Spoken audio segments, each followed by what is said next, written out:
Welcome to the Focus on Why podcast. I'm Amy Rowlandson and I ask my guests one simple question. Why?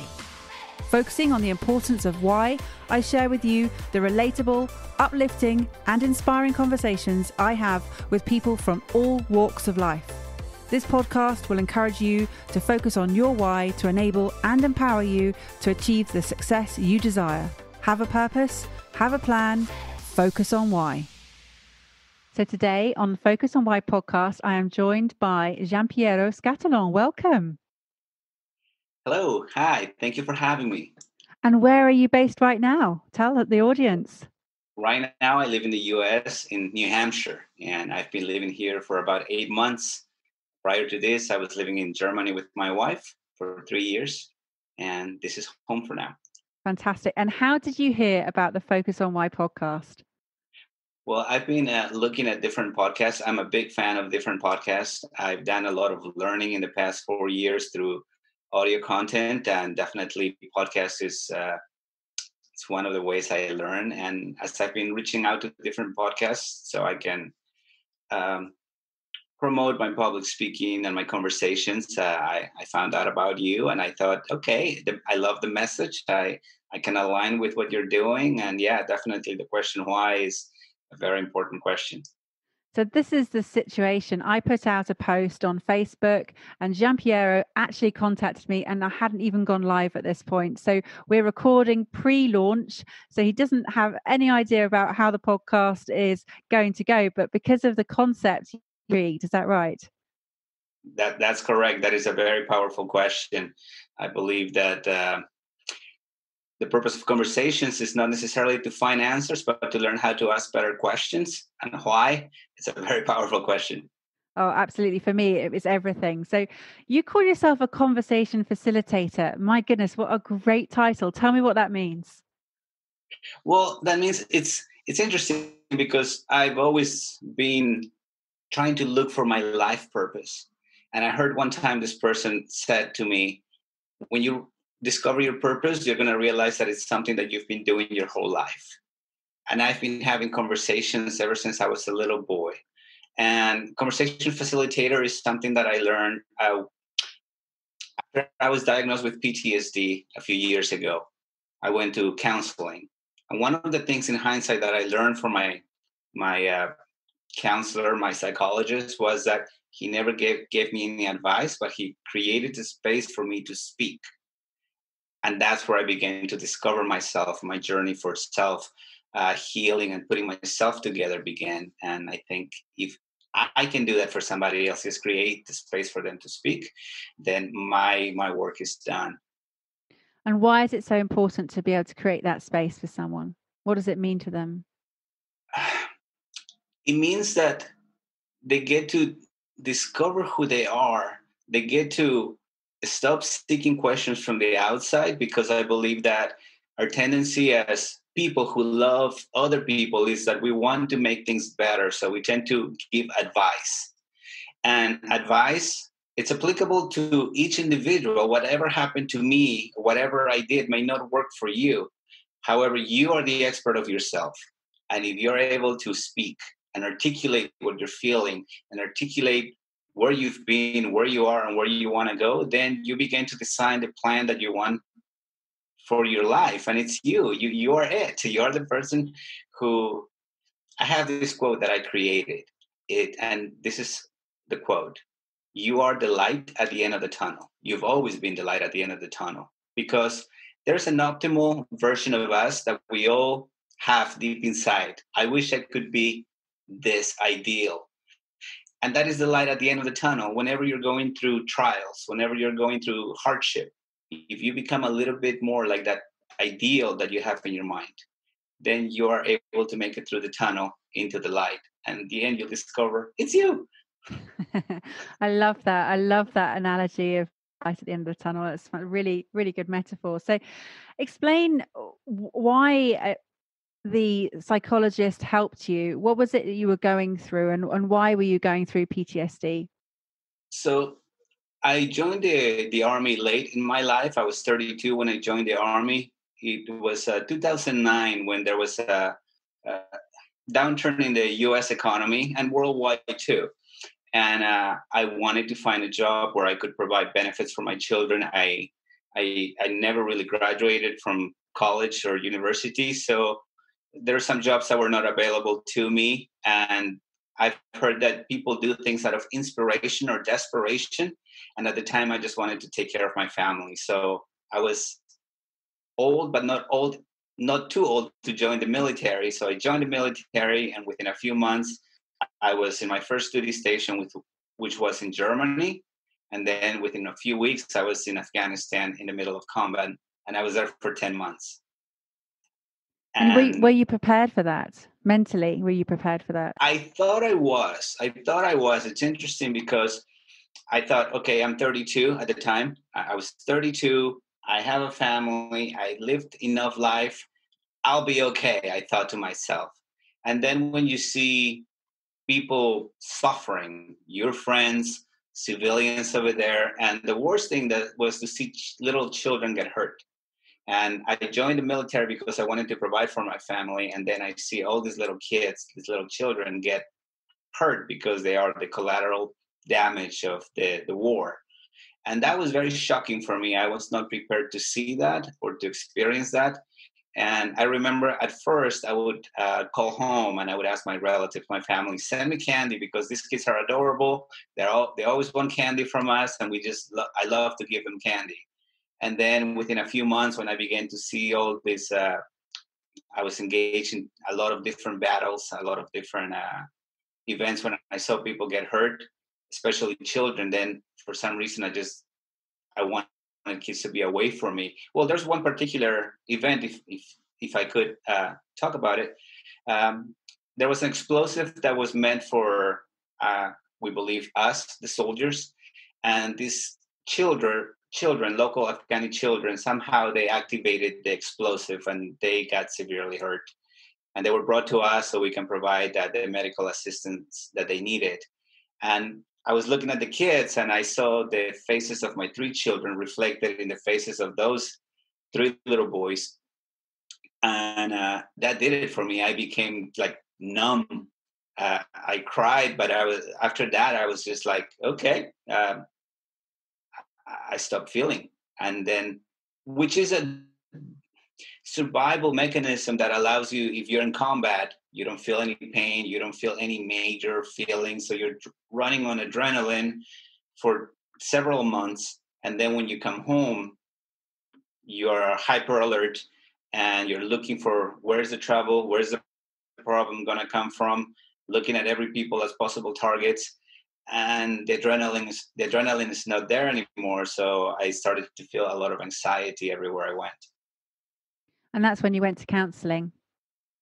It's interesting. Yes, that was the beginning. And I remember I had the beautiful thing, or one of the good things about being in the military is you grow close to other men because you're there to take care of each other. So you build these strong friendships. And a couple of my friends, they told me, Gianpiero, you don't smile like you used to. So why don't you go talk to someone? Because I'm a person who I'm naturally friendly. I want to make relationships with people. I want to talk to people. And I want to be loved. I want to be accepted. And then that was gone. I was just like, my happiness went away from my face. I was no longer smiling. And I heard it a couple of times. So I was like, okay, that's my cue. And I saw a psychologist for a couple of times. Then at the time, because I had become so numb, that also affected the relationship I had with my ex-wife, and we decided to get a divorce. So I just figured, okay, maybe what I'm going through is just the fact that I'm getting a divorce, and my ideal home, as I was planning for the rest of my life, was not going to be a possibility anymore. So I left the Army in 2012, but it wasn't until 2014 that I began to feel more anxiety and more hyper alertness and dreams. And I started drinking. I started drinking in a way that I had it scheduled, so nobody knew. By the time my wife, my current wife, I remarried, and I'm happily married, but I was feeling so much anxiety when she was working and we had 2 different schedules.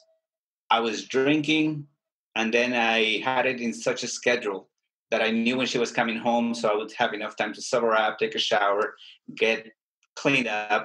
And for 4 months, she had no clue that I was going through this. And one of the thoughts that I had after 4 months was that I said to myself, this is not a sustainable solution. This is not a long-term solution. It may be helping me to numb the feelings and emotions I'm having, but I have a happy relationship now. I definitely don't want to lose this relationship. And I realized that I was keeping something from her, and she needed to know. So first, I went to the VA, the Veterans Affairs Hospital in the U.S., and I asked for help. And immediately they said, "Okay, don't worry, we'll assign you a psychologist." And he was competent, and he was a man who knew what he was doing. In any relationship, I feel that you have to respect and admire the person you are having that relationship with. And he had a way to show up that I felt that I could trust him. And I began to speak. And yeah, he created the space for me to speak and be able to properly identify what I was feeling. Because we feel so many things, but sometimes we label them wrong, I believe. Anger, sadness, feeling unworthy, all those things have something in common. They don't feel good. So sometimes we could just say, I don't feel good, but that doesn't help you unless you properly identify it. And some days I was feeling angry. Some days I was feeling disappointed. And some days I was feeling like I wasn't enough. And to properly identify that specific feeling or emotion allowed me to work specifically on that. Otherwise, it's, well, I have PTSD. This is who I am.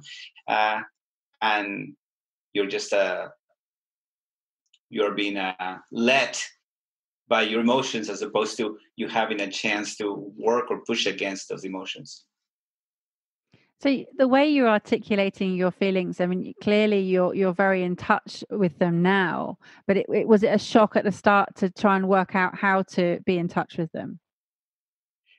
Yeah, well, this is the thing, and I developed this theory, and I could be wrong, but I believe that when you speak and you hear yourself speak, and then you begin to realize how it can be scary to realize your shortcomings and where you're at, that you want to be justified for your behavior sometimes. I used to be I used to snap at people.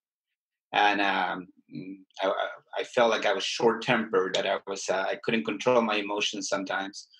And well, to be able to realize that, okay, you can control this, but you have to acknowledge first that, okay, that's one of your shortcomings. And to realize that my psychologist or my wife or somebody else could not do the work for me. I had to do the work. I think that was the shocking part, to realize that it's all up to me. That, as they say, you are the hero of your own story, or you have to become the hero of your own story. Because no amount of information and advice is going to replace the work that you have to do yourself. And when did you start smiling again? Oh, man. I think I always had a reason to smile, but that's a good question. It was always within me to smile. Uh, I think the more okay, I think I have the answer. When I met my current wife, because she also has this ability, she's very pragmatic in the way she thinks. And she has this beautiful thing that she listens. She doesn't say very much, but when she says something, she just tells you what you need to hear. And in fact, the whole listening part I've learned from her, and also from the psychologist. And she was definitely a reason for me to smile. And she was very supportive with me staying in touch with my children. So staying in touch with my children and being able to connect with my children again was something that really helped me. In fact, you see, I love having these conversations because it helps me remember where I've been. One of the exercises that I did with my psychologist, because he knew the story, he knew out of all the many stories, the one that stood out the most from combat was seeing these children get hurt. So he took me to the market and he said, walk around the market. And whenever you find a place where you're feeling overwhelmed by, stay there, stay with the feeling, don't run away from it, and just be with it. Give yourself permission to be with that feeling. And then I realized that the place where I felt the most emotions was this aisle where there was diapers and sippy cups and all this children-oriented stuff. And because even though your kids grow, you always have this idea or illusion of your kids as babies. They're always going to be your babies, even though they're growing. And somehow just being in that aisle with all the toddler products, all the children's products, gave me a lot of anxiety. And I realized then that I was having a very difficult time being around children, because some of the most scary or overwhelming experiences that happened to me had children involved in it. Every time there was an explosion, there was a child around there or something like that. So that was very they were the triggers. traumatic. Yeah, the triggers. That was a trigger for sure. I remember deciding to join the military so I can take care of my children, and then realizing, and I was conflicted too. Now I'm here and I see all these children are getting hurt. So am I part of the problem? Am I part of the solution? I had good intentions coming in here. So many thoughts, so many things going on in my mind. I felt fragmented, because I think this is one of the reasons why PTSD happens, is all of a sudden your world as you know it is shattered, and you're faced with evil in a way that you only understood it in concept, but now you are in the midst of it, and it's hard to draw the line. Am I part of the solution, or am I part of the problem, or am I right in between? And that caused me a lot of turmoil. So you sound as though you're really educated, and yet you said that you dropped out of college. So explain how have you self-taught yourself to sort of be so fluent and aware of yourself? Once I discovered audiobooks, and this is why I love podcasts, I realized that I was intelligent enough to sit there and listen to a multifaceted conversation or discussion. I had difficulty learning because I have this very difficult time studying and reading. And I don't think, not that it matters anymore, but I think that I had learning disabilities, but I was never properly diagnosed, because I came from Peru to the US when I was 14. So I came from knowing no English and, learning English, learning a new culture. And I was always an adorable kid. I always had a smile. So I think that people always gave me the benefit of the doubt, and I was so adorable and I never made any trouble in the classes that people accepted me. He'll figure it out eventually. He's all right. He's not a troublemaker. He's fine. And now when I see the description for a lot of the different diagnoses for attention deficit disorder or dyslexic, I see myself a little bit in those diagnoses, but it doesn't matter. Now I've discovered there are other ways in which I can absorb information and retain information. And for me is audiobooks, lectures on YouTube, podcasts. And the more I listen, the more I sound intelligent, or the more I'm able to articulate what I'm feeling. And that's the whole purpose of the conversations for me, being able to articulate what's inside, being able to describe it, being able to explain it. And every time I tell my story, I can tell it better. So, and if I could do that, I could help other people discover that or do that for themselves, then they're the masters of their own life. I just create the space. So do you think you would be where you are now had you not gone into the army and not suffered from PTSD? No, absolutely not. Because then I would just, I would accept my fate. I would accept that, well, I'm an immigrant to the US and I have learning difficulties. And that's actually that was my mindset. I can always work. I'm a hard worker, so as long as there's work, I'll be able to provide for myself and my family. And then, in spite of everything, joining the army was the best decision I ever made. He pushed me to become something I wasn't, and also because people thought of me as such a congenial, adorable kind of little boy growing up. They gave me the benefit of the doubt, and I never had to push myself until I put myself in a situation where I had to problem solve and problem solve you as an individual. That's a big one. And I realized at some point, okay, I'm fragmented. I'm all over the place. How do I start putting myself together? And even to this day, I mean, there's some days where it's hard to get out of bed. And then I ask myself questions, like, how do I want to show up in the world today? Who do I want to be today? I cannot change my past. The future is not here, but who do I want to be today? And if I could do a little bit of, if I tell myself, okay, today I'm going to get up and I'm going to do this task and that task, and I do it, then I can celebrate because I did what I said I was going to do. So your entire internal dialogue has changed.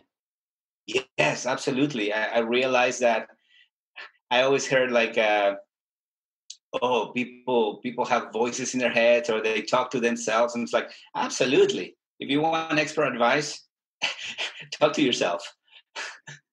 And yeah, you have to realize that there is a never ceasing stream of thoughts and ideas.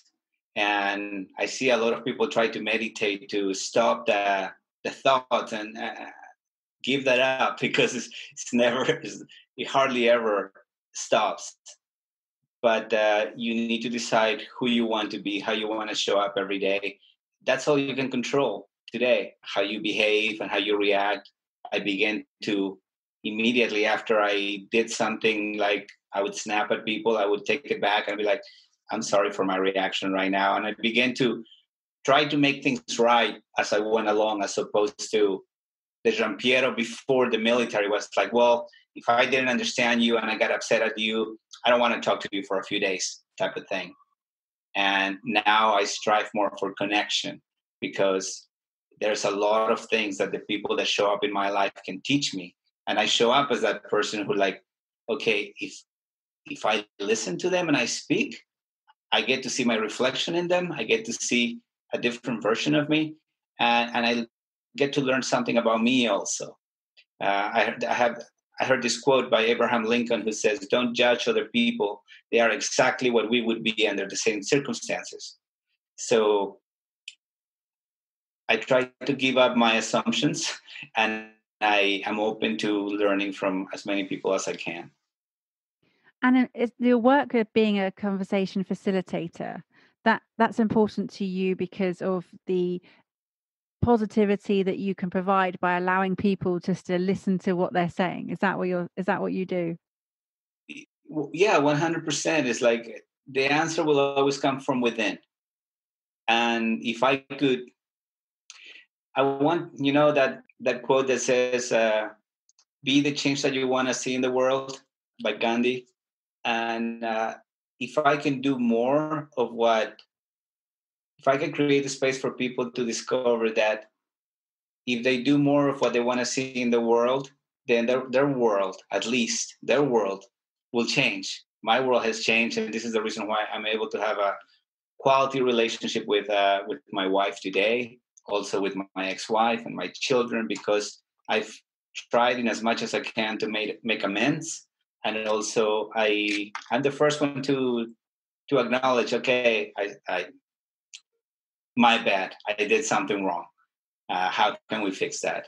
And yeah, all of this came thanks to me joining the army, going through a little bit of hell. And the fact is, there's always a little bit of hell to go through if you want to change and become a little bit better.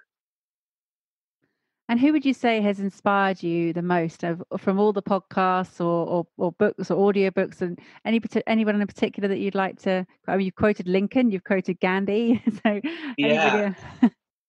in most recent years, it wasn't until 4 years ago that I came across Audible. So I started, carrying the books on my phone, and I've listened to hundreds of books by now. And this is I'm a compilation of a lot of ideas. In a way, I feel like I'm standing in the shoulders of giants, because in the end, all those people that I admire and I respect, they're pretty much telling you the same thing. It's you.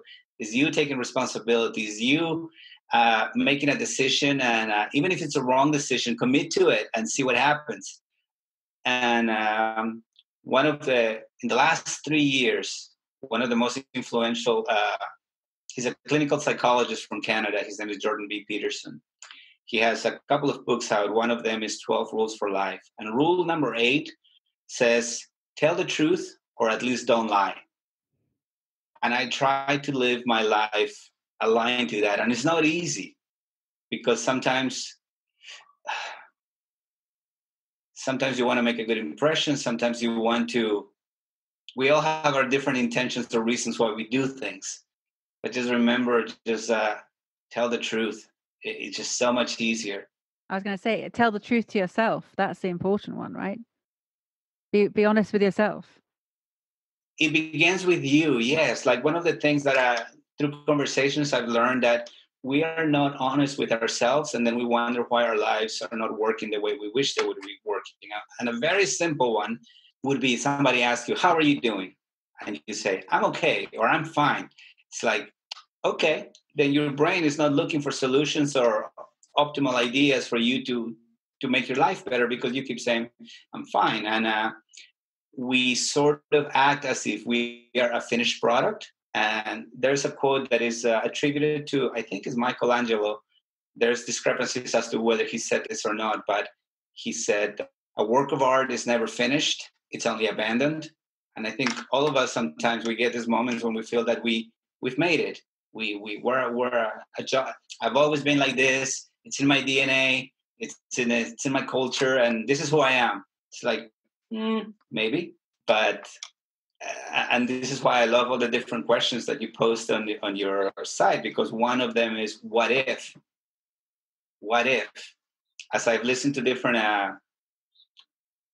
intelligent people and even actors, I listened to this song. I forgot the name of the actress, the singer, but she said, someday I may realize that right now I'm exactly the person I've always wanted to be. 100%. Yeah.